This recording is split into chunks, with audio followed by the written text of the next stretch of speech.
Praise the Lord. எனக்கு அருமையான சகோதர சகோதரிகளே, மத்திய 23ஆம் அதிகாரம் முதல் 3 வசனங்கள் இப்படியாக சொல்லுகிறது. முன்பு இயேசு ஜனங்களையும் தம்முடைய சீசரையும் நோக்கி, வேதபாரகரும் பரிசேயரும் மோசேயுடைய ஆசனத்தில் உட்கார்ந்து இருக்கிறார்கள்.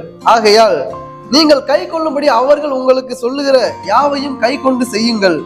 அவர்கள் செய்கையின்படியோ செய்யாதிருங்கள்.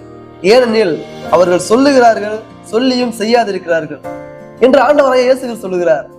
எனக்கு அருமையானவர்களே, நம்முடைய வாழ்க்கையிலும் கூட நம்முடைய போதகர்கள் சொல்லுகிறதான போதனைகளை நாம் கை கொண்டு நாம் நடக்க வேண்டும்.